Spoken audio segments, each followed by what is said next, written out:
حیا ٹاک کے معزز سامعین السلام علیکم۔ آپ سن رہے حجاب ناول آمنہ خان کی قلم سے۔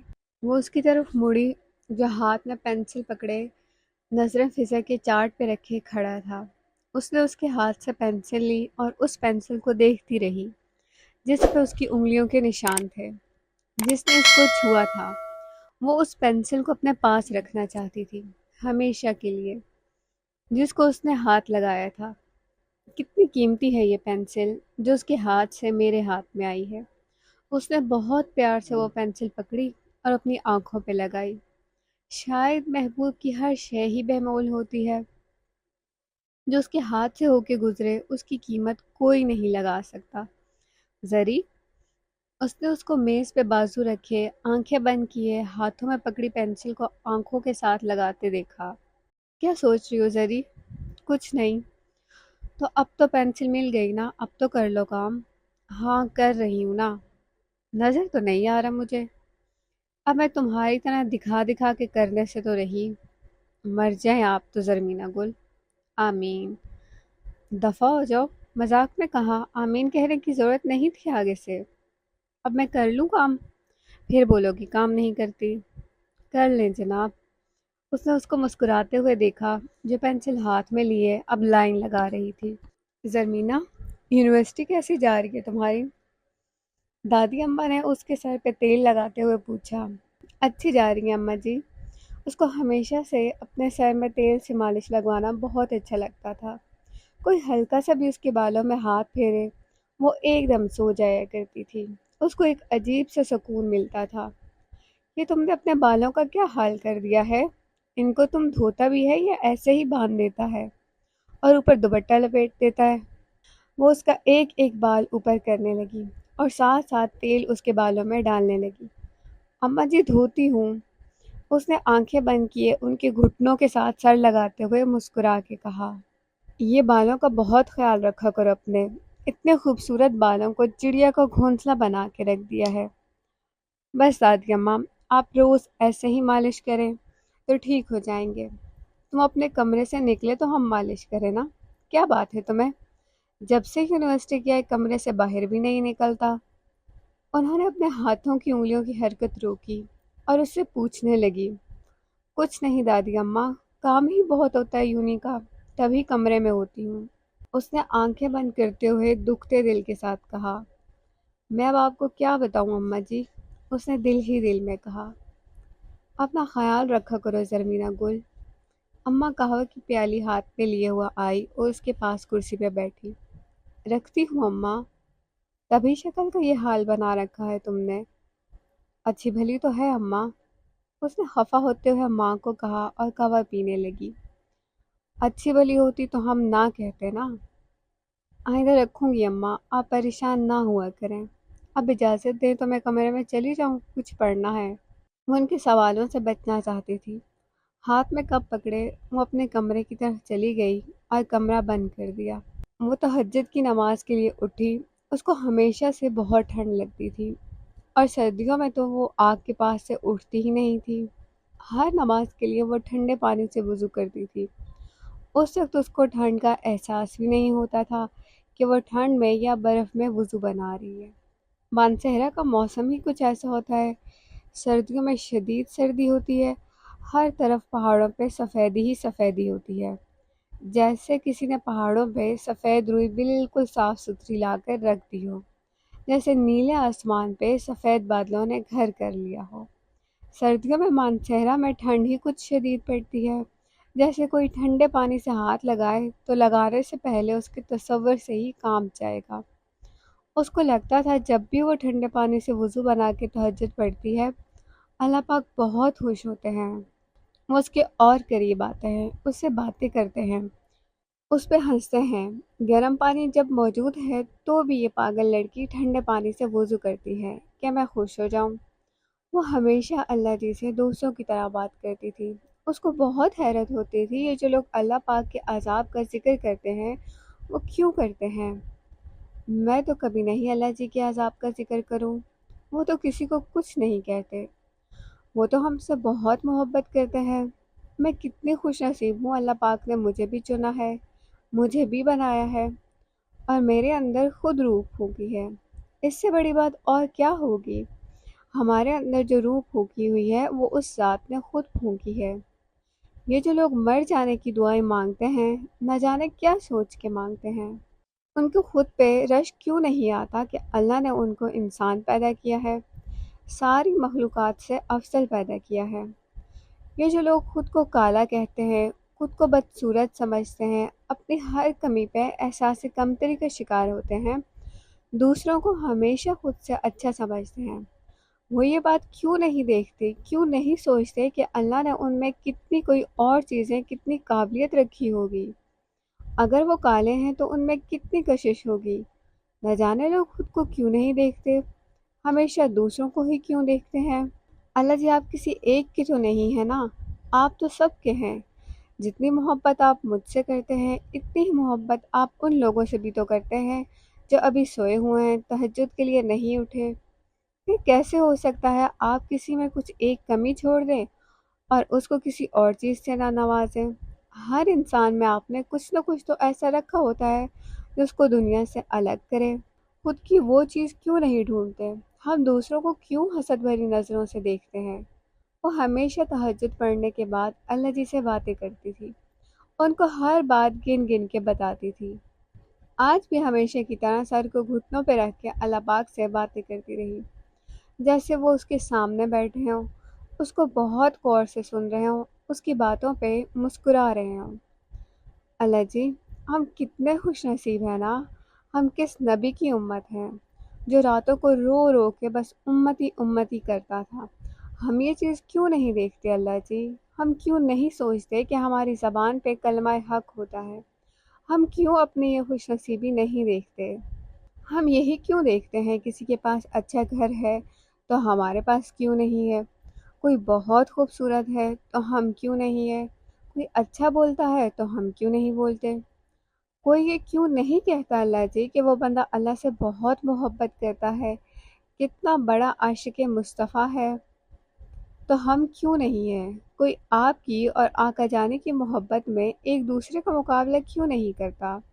یہ لوگ دولت اور شہرت میں ہی کیوں مقابلہ کرتے ہیں؟ یہ محبت میں بھی تو مقابلہ کریں نا، بولے نا یہ بہت بڑے عاشق رسول ہیں، ہم اس سے بڑے عاشق بن کے بتائیں گے۔ یہ بدبخت ایسا کیوں نہیں کہتے؟ وہ جب بھی ایسا سوچتی اس کو ایک درد ہوتا، ایسا درد جس کا کوئی نام نہیں ہوتا، اور اس کی آنکھوں سے مسلسل آنسو رواں ہوتے۔ اس کو نبی پاک سے دیوانوں کی سی محبت تھی، جہاں بھی ان کا نام لیا جاتا وہ اپنے اشکوں سے اس محبت کا اظہار کرتی۔ اس کا ہمیشہ دل چاہتا سرکار کی وارفتگی میں اس پہ حال کا غلبہ طاری ہو جائے اور لوگ اس کو نبی کا دیوانہ کہہ کر پکاریں۔ ہر دل کی دوا درد عشق ہے، عشق کے بغیر کوئی مشکل حل نہیں ہوتی۔ اللہ جی، آقا جان سے تو محبت آپ نے کی ہے، ہم ادنا سے لوگ ان سے کیسے محبت کر سکتے ہیں؟ ہم تو ان سے محبت کا پیمانہ ناپ ہی نہیں سکتے، وہ تو آپ کے محبوب ہیں اللہ جی، ہم تو اس قابل بھی نہیں اپنی گناہ گار زبان سے آپ کے محبوب کا نام بھی لے سکیں۔ اللہ جی، بس مجھے ان کی محبت میں سرشار کر دیں، مجھے ان کے علاوہ کوئی نظر نہ آئے۔ تیرے محبوب سے محبت ہوگی تبھی تو تو خوش ہوگا نا میرے مالک، محبوب ملا تبھی تو تو ملے گا۔ وہ ہر نماز کے بعد رسول مآب صلی اللہ علیہ وآلہ وسلم کی محبت مانگتی تھی، ان کا دیدار مانگتی تھی، دنیا میں ہی جنت کی زیارت مانگتی تھی۔ کیا جانے کوئی عظمت و رفعت رسول کی، اللہ جانتا ہے حقیقت رسول کی۔ آج وہ تھوڑا لیٹ ہو گیا، اس کا دل بس آج کے فنکشن میں ہی تھا، وہ کوئی کمی نہیں چاہتا تھا، وہ نہیں چاہتا تھا کہیں بھی کمی ہو اور اس پہ کوئی بات کرے۔ وہ لاکھ کوشش کے باوجود بھی جلدی نہیں پہنچ سکا۔ اس نے ایک میسج لکھا اور ان سب کو بھیج دیا جو اس کی ہیلپ کروا رہے تھے۔ اس کو پتا تھا سب لوگ جلدی آ جاتے ہیں یونیورسٹی۔ اس نے گروپ میں سے ہی نمبر نکالے اور ایک میسج لکھ کے سب کو فارورڈ کر دیا، جس میں ایک نمبر زرمینہ گل کا بھی تھا۔ اس کا موبائل ہاتھ میں ہی پکڑا تھا، اس کا موبائل بجا، اس نے واٹس ایپ کھولا اور وہیں پہ ساکت ہو گئی۔ جیسے وہ وہاں سے ہل نہیں سکے گی۔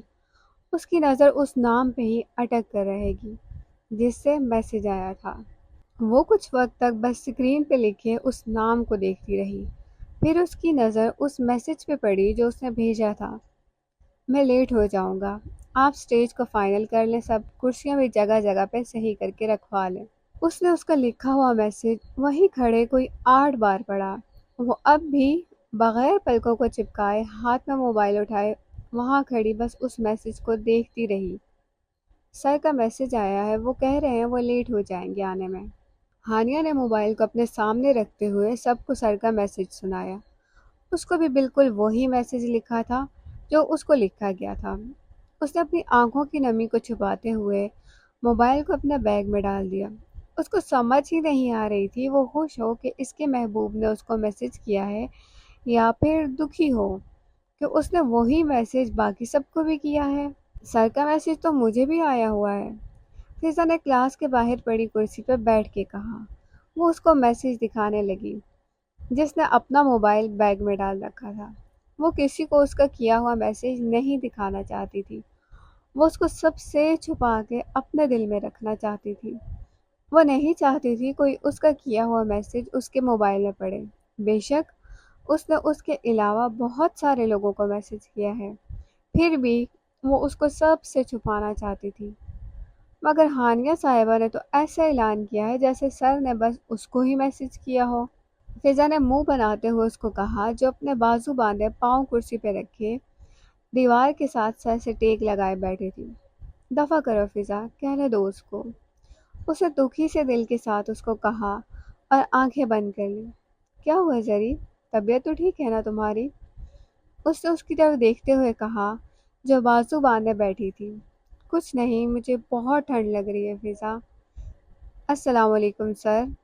فضا نے اپنے پاس کھڑے وجدان کو دیکھا اور ایک دم کھڑے ہو کر اس کو سلام کیا۔ وعلیکم السلام۔ اس نے مسکرا کے سلام کا جواب دیا اور ایک نظر اس کو دیکھا جو ہاتھ باندھے پاؤں کرسی پہ رکھے آنکھیں بند کیے بیٹھی تھی۔ فضا، آپ لوگ اندر ہی آ جائیں۔ اسے فضا کو کہنے کے بہانے اس کو کہا جس کو اس نے کہتے سن لیا تھا، مجھے ٹھنڈ لگ رہی ہے۔ یہ کہہ کر وہ اپنے آفس میں گیا اور ہیٹر ہاتھ میں لیا ہوا دروازے سے باہر نکلا اور ہال میں چلا گیا۔ سر نے کہیں سن لیا تھا کہ تمہیں ٹھنڈ لگ رہی ہے؟ فضا نے اس کے ہاتھ میں ہیٹر دیکھتے ہوئے اس سے پوچھا، جو حیرت سے اس کو جاتا ہوا دیکھ رہی تھی۔ میرے لیے وہ ہیٹر کیوں لے کے جائیں گے؟ اس نے نظریں جھکاتے ہوئے سوچنے والے انداز میں اس کو کہا، جو اب بہت کچھ سمجھ چکی تھی۔ اچھا چلو اب چلتے ہیں اندر، فنکشن شروع ہو گیا۔ اس نے اس کا ہاتھ پکڑا اور ہال میں گئی۔ وہاں پہ ساری جگہ بھری ہوئی تھی۔ وہ دونوں ادھر ادھر دیکھنے لگی۔ فضا، یہاں تو جگہ ہی نہیں، چلو جاتے ہیں واپس۔ اس نے جیسے ہی اس کو دروازے پہ کھڑے ہوتے ہوئے دیکھا، اپنی جگہ سے ایک دم اٹھا اور ان کو ادھر جانے کا اشارہ کیا جہاں ہیٹر رکھا تھا۔ وہ سب سیٹ پہ گئی اور وہاں بیٹھ گئی جو شاید اس سے ان دونوں کے لیے خالی چھوڑی ہوئی تھی۔ زری، موبائل بج رہا ہے تمہارا، شاید کوئی میسج آیا ہے۔ امی نے کچن کے دروازے پہ کھڑے ہو کے اس کو آواز دی۔ اماں میں روٹی بنا لوں، دیکھتی ہوں۔ اس نے ہاتھ پہ پکڑی روٹی کو توے پہ ڈالتے ہوئے کہا اور دوبارہ سے آٹا اٹھانے لگی۔ دیکھ لو کہیں کوئی بھائی نہ ہو، شہاب بھائی کہہ رہے تھے آنے میں دیر ہو جائے گی، کہیں اسی نے نہ میسج کیا ہو۔ جی میری جانے جان، دیکھتی ہوں نا، اس نے اونچا سا مسکراتے ہوئے کہا تاکہ باہر کھڑی ماں کو آواز جائے۔ زری، مسکے لگانا کوئی تم سے سیکھیے۔ اماں مسکراتی ہوئی موبائل لے کے اندر آئی اور اس کے سر پہ پیار سے مارا۔ لو جی، یہ مسکے ہیں، یہ تو میری محبت ہے آپ کے لیے۔ اس نے مصنوعی سا خفا ہوتے ہوئے ماں کے ہاتھ سے موبائل لیا اور دیکھنے لگی۔ ان کے ننیال میں لڑکیوں کو گھروں سے باہر جانے کی اجازت 20 سال پہلے بھی نہیں تھی اور آج بھی لڑکیاں گھروں کے اندر ہی رہتی تھی اور تعلیم کا تو کوئی رجحان ہی نہیں تھا۔ بیٹا جتنا مرضی پڑھے مگر بیٹی گھر کے اندر 4 دیواری میں رہے، اور جو لڑکیاں شادی کر کے ان کے گھر آتی ان کا منہ 4-5 سال تک کوئی خاندان والا نہیں دیکھتا تھا۔ وہ گھر سے نکلتے ہوئے باقاعدہ ٹوپی والا برقع لیا کرتی تھی۔ اس کی والدہ بھی تبھی پڑھ نہیں سکی تھی، تبھی جس کا موبائل بجتا تو بچوں کو لا کے دیتی، کوئی ضروری میسج نہ ہو۔ اس نے جیسے ہی موبائل کھولا، واٹس ایپ پہ میسج تھا۔ میسج دیکھتے ہی اس کے پیروں کے نیچے سے زمین نکل گئی۔ اس کو لگا جیسے اس کا دل دھڑکنا بھول گیا ہے، اس کی سانسیں رک گئی ہیں، آنکھیں پلکیں جھپکنا بھول گئی ہیں، ہاتھوں نے حرکت روک دی ہے، پاؤں اب کبھی اگلا قدم نہیں اٹھا سکیں گے، زبان اب بول نہیں پائے گی۔ زری، روٹی جلا دی تم نے؟ اماں جلدی جلدی روٹی کو پلٹنے لگی اور وہ بے جان سی چولہے کے سامنے کھڑی اس میسج کو دیکھتی رہی۔ بسم اللہ الرحمن الرحیم۔ ترجمہ: اپنے گھروں میں ٹک کر رہو اور سابق دور جاہلیت کسی سہج دھج نہ دکھاتے پھرو، نماز قائم کرو، زکوٰۃ دو اور اللہ اور اس کے رسول صلی اللہ علیہ وسلم کی اطاعت کرو۔ اللہ تو یہ چاہتا ہے کہ اہل بیت نبی صلی اللہ علیہ وسلم سے گندگی کو دور کرے اور تمہیں پوری طرح پاک کر دے۔ وہ مسجد میں بیٹھا سورہ احزاب کی تلاوت کر رہا تھا۔ اہل بیت سے اس کو دنیا کی ہر چیز سے، ہر شخص سے زیادہ محبت تھی۔ اس کو لگتا تھا جو اس کے سینے میں دل دھڑک رہا ہے تو وہ اہل بیت کی محبت میں دھڑکتا ہے۔ اس کی ہر سانس علی کہتی ہے، حسن کہتی ہے، حسین کہتی ہے۔ اس نے بآواز بلند سورہ احزاب کی تلاوت کی اور اس صورت پہ آ کے رک گیا، جیسے اب اس کو سوچنا ہو۔ وہ ہمیشہ اہل بیت کے ذکر پہ رک جایا کرتا تھا، اس پہ سوچا کرتا تھا۔ وہ نبی کریم صلی اللہ علیہ وسلم کے بعد اگر کسی سے محبت کرتا تھا تو وہ اہل بیت تھے، جن سے اس کو محبت سے زیادہ عشق تھا۔ وہ ہمیشہ اہل بیت کی بات کرتا تھا، اس کو اچھا لگتا تھا وہ بولے اہل بیت پہ اور لوگ سنیں، یا لوگ اہل بیت کی محبت میں بولیں اور وہ سنیں۔ وہ علی والوں کی محفل میں بیٹھ کے علی کا نعرہ بلند کرتا تھا۔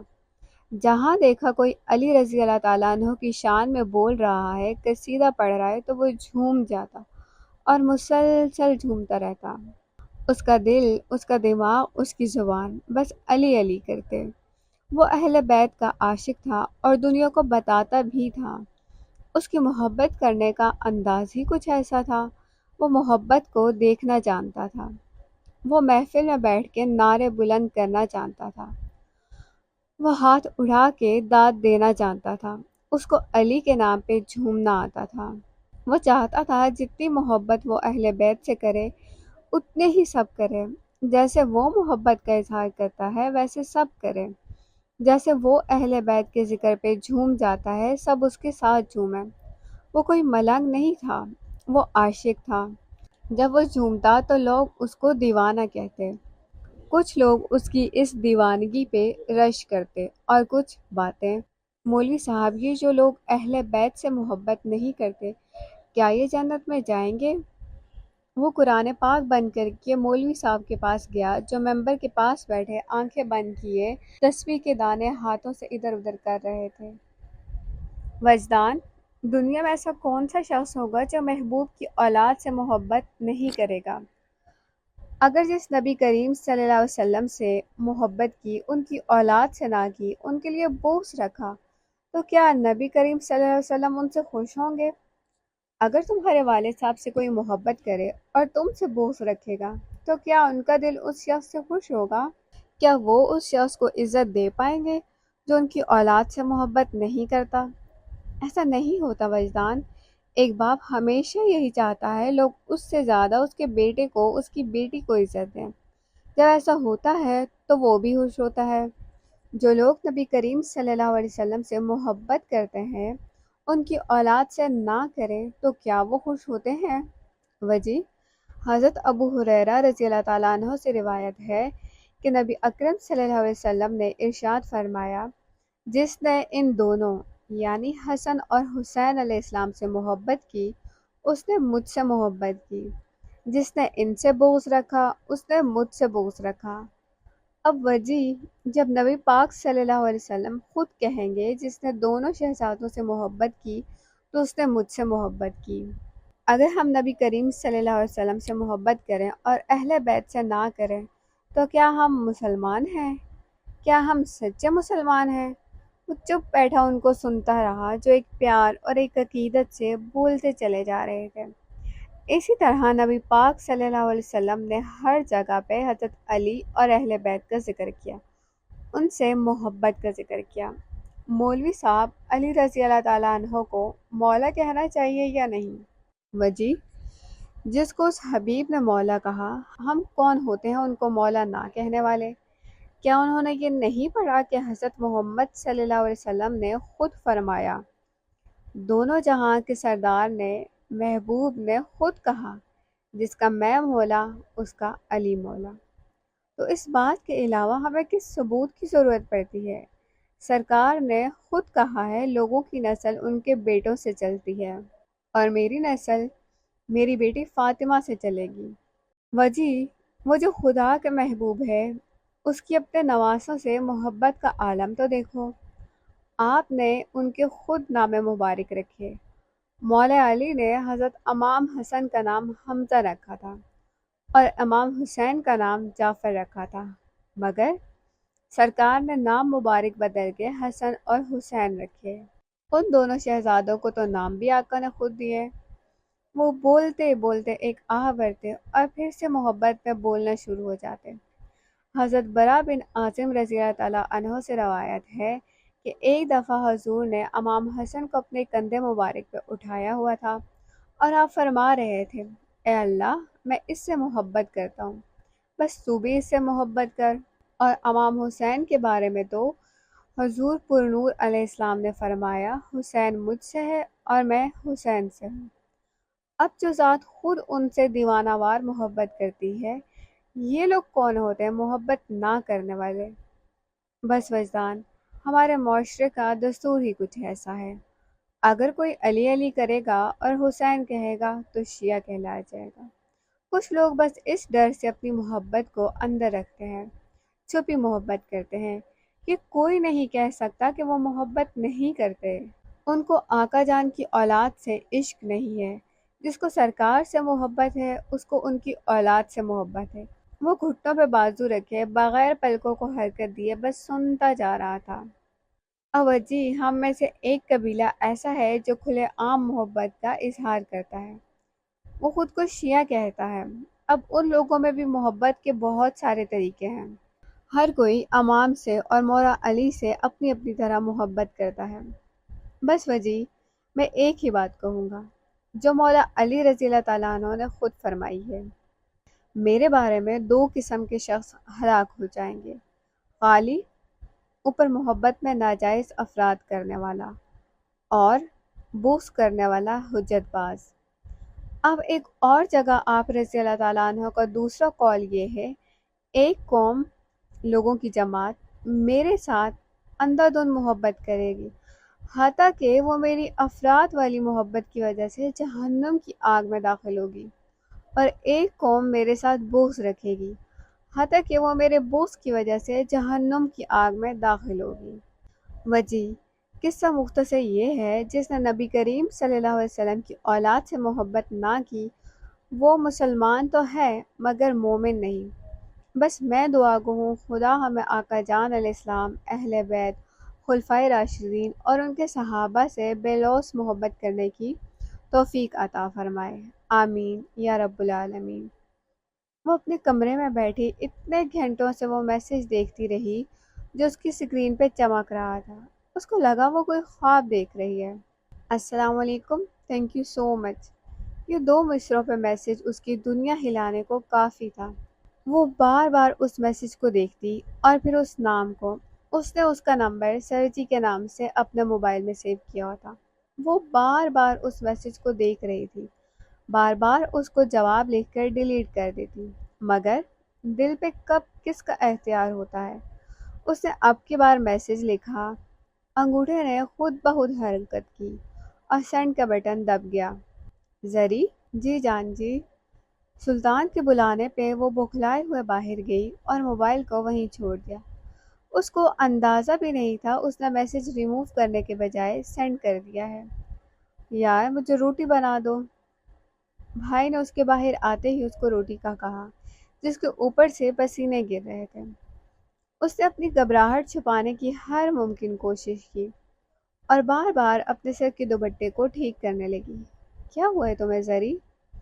سلطان نے اس کے چہرے کو بہت غور سے دیکھتے ہوئے کہا، کچھ نہیں، مجھے کیا ہونا ہے؟ وہ کہتے ہوئے تیز تیز کچن میں جانے لگی کہ اس نے اس کا ہاتھ پکڑ لیا اور ایک دم رک گئی۔ سنو، اماں کو نہ بتانا تم میرے لیے تازہ روٹی بنا رہی ہو، میرے حصے کی دوپہر کی روٹی بنی ہوئی پڑی ہے۔ اس نے اس کو پاس کیا اور کان میں سرگوشی سے کہنے لگا، ان کے گھر کا اصول تھا، ایک بار اگر روٹی بن گئی کسی کے لیے تو وہ اسی کے حصے کی ہوگی، جس کو نہیں کھانا ہوتا کھانا وہ پہلے ہی بتا دیتا ہے میرے لیے روٹی نہیں بنانی۔ اگر کوئی دوپہر میں اپنے حصے کی روٹی نہیں کھائے گا تو اس کو رات میں دن والی ہی روٹی ملے گی۔ رزق کی بے حرمتی کرنا وہ رزق کی توہین سمجھتے تھے۔ آج تک ان کو نہیں یاد تھا ان کی ماں نے کبھی بچا ہوا سالن پھینکا ہو۔ وہ پورے ہفتے کا بچا ہوا تھوڑا تھوڑا سالن ایک دن اکٹھا کر کے کھاتے۔ اس دن ان کے گھر اور کچھ نہیں بنتا تھا۔ میں اماں کو بتاتی ہوں، آپ ہمیشہ یہی کرتے ہیں، آپ ٹھنڈی روٹی ہمیشہ مجھے کھانی پڑتی ہے۔ آپ اماں کو بول دیا کریں نا، آپ نے جب کھانا نہیں ہوتا گھر تو۔ وہ اپنا کچھ وقت پہلے کا ڈر ایک دم بھول گئی اور دوبارہ نارمل ہو گئی۔ میری شہزادی نہیں ہو؟ اسے معصومیت سے اس کو دیکھا جو اس کی ساری چالاکیاں سمجھتی تھی۔ نہ، میں کوئی نہیں ہوں، بس میں نہیں بنا رہی روٹی۔ اچھا میری ماں، چاکلیٹ لا کے دوں گا کل، اب تو بنا لو۔ اس نے ہاتھ جوڑتے ہوئے کہا، پکا چاکلیٹ دیں گے نا؟ اس نے اپنا ہاتھ اس کے سامنے کیا جیسے وعدہ لے رہی ہو اس کی بات کا۔ ایک سواری کی زبان ان کے کیے ہوئے وعدے سے زیادہ قیمتی ہوتی ہے۔ جب زبان سے کہہ دیا لا کے دوں گا تو مطلب لا کے دوں گا۔ اب جاؤ بھی، بھوک لگی ہے مجھے اتنی۔ وہ مسکرائی، چہرے کا ڈمپل اور گہرا ہوا اور جلدی جلدی کچن میں جانے لگی۔ اس کے موبائل کی ٹون بجی۔ اس نے موبائل نکالا، آنکھوں میں حیرت ابھری، ہونٹوں پہ مسکراہٹ آئی اور دل نے بے اختیار الحمدللہ کہا۔ کیا ہوا ہے بجی، بڑا مسکرا رہا ہے؟ وہ نماز کے بعد دوستوں کے پاس آیا۔ وہ شام کو ایک چکر دوستوں کے پاس ہمیشہ لگایا کرتا تھا، مگر کچھ دنوں سے وہ خود میں ہی گم تھا۔ آج اتنے عرصے بعد وہ دوستوں کے پاس آیا تھا۔ کچھ نہیں، اس نے جیسے ہی دوست کی وہ بات سنی اس کے چہرے کا رنگ ایک دم بدل گیا۔ وہ نہیں چاہتا تھا اگر وہ ملکہ کے لیے مسکرائے تو کوئی اس کی مسکراہٹ کو دیکھے، اگر اس کی آنکھیں اس کے لیے چمکے تو کوئی غیر مرد ان آنکھوں میں دیکھے۔ وہ ایک دم اٹھا اور جانے لگا۔ کدھر جا رہا ہے تو؟ دوست نے اس کا بازو پکڑا اور روکنے لگا، جو وہاں سے بھاگ جانا چاہتا تھا۔ وہ نہیں چاہتا تھا وہ اور دوستوں کے سامنے اس کو رپلائی کرے، وہ تو اس کو ہر ایک سے چھپا کے رکھنا چاہتا تھا، اس کی پاکیزگی کو ہمیشہ اپنے دل میں رکھنا چاہتا تھا۔ پھر ایسا کیسے ممکن تھا وہ دوستوں کی محفل میں بیٹھ کے اس کی بات کرے یا اس سے بات بھی کرے؟ وہ ان مردوں کی طرح ہرگز نہیں تھا جو دوستوں کی محفل میں بیٹھ کے عورت ذات کی تذلیل کرے، اپنے دوستوں کو بتائے بچی سیٹ ہو گئی ہے تیرے بھائی کے ساتھ، اور پھر اس لڑکی کے میسج سب کو پڑھ پڑھ کے سنائے، اور سب اپنا اپنا مشورہ دے آگے یہ رپلائی کر، یہ بول بھابھی کو۔ اس کو شدید نفرت تھی ان مردوں سے جو اپنی ماں بہن گھر پہ رکھ کے کسی کی بہن کو دوستوں میں ذلیل کریں، اس کی محبت کو رسوا کریں۔ محبت یہ دیکھ کے تو نہیں ہوتی جو اچھا ہے اسی سے ہوگی، محبت تو دنیا کے غلط ترین بندے سے بھی ہو سکتی ہے۔